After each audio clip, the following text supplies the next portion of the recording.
na veia! Pessoal, vou apresentar para vocês esse quadro decorativo que eu fiz com o tema de armas de fogo. Porém, esse revólver aí, né, ele não tem nada a ver com uma arma real, né? É só uma peça decorativa. Então, como que foi feito? Primeiro, eu peguei como base esse pedaço de metalon aqui, ó. Então, um metalon retangular. Eu fiz 2 cortes nele para poder fazer esse formato aqui. E também fiz um corte aqui para poder encaixar essa peça aqui, que é um induzido de uma ferramenta elétrica.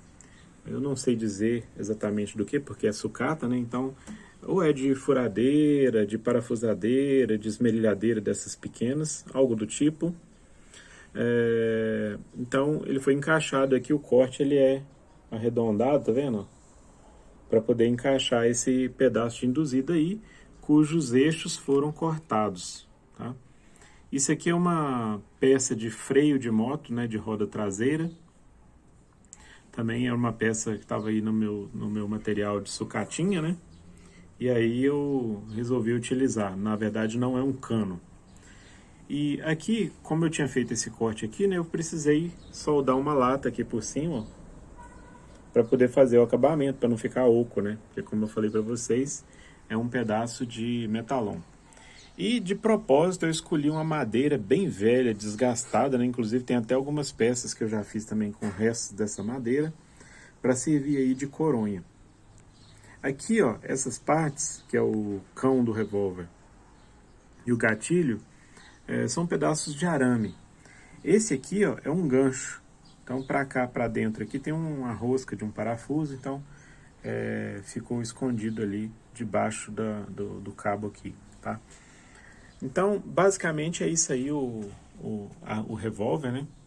Então, antes de colocar o rejunto, eu fiz eu fixei, né, essas peças no fundo aqui de madeira. Então, tem um fundo aqui que é de Duratex, olha lá. Não sei se dá para vocês verem aí, né, que foi amarrado com esses arames. Esses arames foram amarrados dessa forma de propósito, tá? Porque é uma peça realmente bem rústica, como vocês podem ver aí. Aqui são estojos, né, cartuchos 9mm, obviamente sem a munição, né, já são deflagrados, e foram colocados aqui para poder compor a peça aí. Aqui eu coloquei também uma moeda de 10 ienes, é uma moeda da moeda japonesa, tá? Então, depois que eu fiz a fixação do revólver no fundo ali, né, eu amarrei com arame por dentro, né, para ele ficar fixo, aí eu passei para a parte do rejunto. Então, eu preparei o rejunto usando uma parafusadeira e uma peça daquelas de batedeira, né? Então ficou bem uniforme. E depois que eu joguei aqui, eu comecei a bater, né? Bater aqui na peça para poder o rejunto assentar aqui e preencher todas as partes. E eu não sei se foi isso que deu essas bolhas, né? Mas o efeito ficou bem legal, mesmo com as bolhas, né? Então são coisas que a gente não espera que aconteça, mas que no final fizeram, né, deram um charme aí e ficou, né, com essa aparência aí de lua, por isso eu dei o apelido de Moon-Gun. Então agora eu vou contar para vocês as curiosidades, né, sobre essa minha obra aqui. Então ela foi feita no dia 8/7 de 2022. Então eu estava me preparando para ir a um evento que acontece em Brasília todos os anos, que é um evento do ProArmas. E aí eu ia, né, fazer uma viagem de ônibus, né, junto com a minha família, minha esposa. Eu ia encontrar com meu filho lá em Brasília, minha nora também. E aí teve um probleminha, né, porque eu queria levar algumas coisas que eu iria utilizar lá em Brasília para poder participar da manifestação lá do ProArmas. Não era armamento, tá, gente? Então era só algumas peças que eu gostaria de levar, né? E aí eu fui impedido de fazer isso, né? Então eu fiquei um pouco contrariado, né? Porque não é sobre armas, é sobre liberdade. Então eu fiquei contrariado porque eu não podia levar, e aí eu resolvi fazer então uma arte, né, que ocupasse essa lacuna, que é o direito que eu tenho de me expressar, né. Então eu acho assim que o Brasil ele carece realmente de liberdade, né. A legislação ela é restritiva para uma pessoa que deseja ter uma arma para defesa própria, defesa da vida, defesa dos familiares, defesa do patrimônio, né? Então, a propriedade privada, ela não é respeitada, né? Isso tem muito a ver com países que têm tiranias, né? Envolvidas, então suprimem das pessoas alguns direitos, né? De liberdade, de autodefesa, o direito à propriedade. Então, basicamente é isso aí. Eu fiz com esse intuito, né, de expressar a minha vontade, né, em relação ao evento lá do ProArmas. Bem, e aí o que aconteceu, né, que foi uma grande coincidência, porque, como eu falei para vocês, né, eu coloquei aqui uma moeda de 10 ienes, né, que é uma moeda japonesa, e nesse mesmo dia, dia 8, né, eu vi, na verdade, né, nas mídias sociais aí, a notícia de que o ex-primeiro-ministro do Japão, Shinzo Abe, eu não sei se é exatamente dessa forma que se pronuncia, ele tinha sido assassinado durante era uma espécie de um comício, na verdade tinha poucas pessoas lá, mas ele estava fazendo algumas explanações lá no Japão, né, e ele foi assassinado. E a pessoa que o assassinou, né, ele o fez com uma arma caseira. Então ele usou até fita isolante, né, para poder montar lá 2 canos. Uma arma parecida com uma pistola, mas um pouco maior, né, com uns canos que parecem de espingarda. Enfim, um misto aí de uma arma caseira, né. E aí ele assassinou esse ex-primeiro-ministro. Então foi realmente uma coincidência, porque eu coloquei uma moeda exatamente japonesa na minha produção.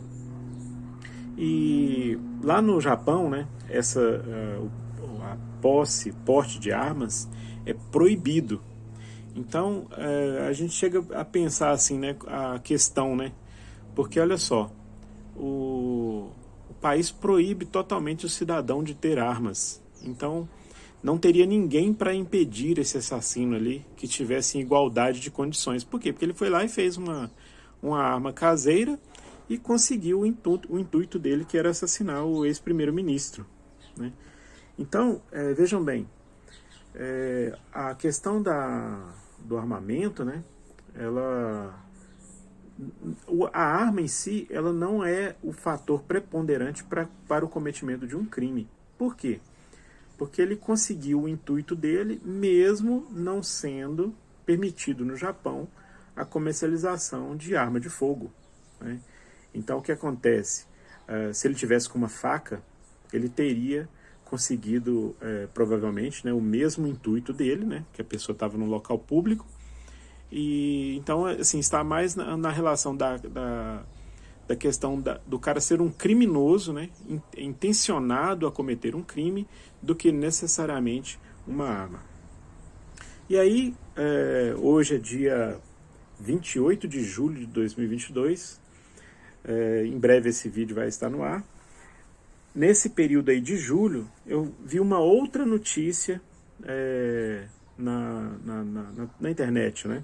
Então, que o próprio Japão condenou no dia 26 de julho de 2022 um cara chamado Kato, e o que ele fez? Em 2008 ele avançou em cima de uma multidão com um caminhão, né?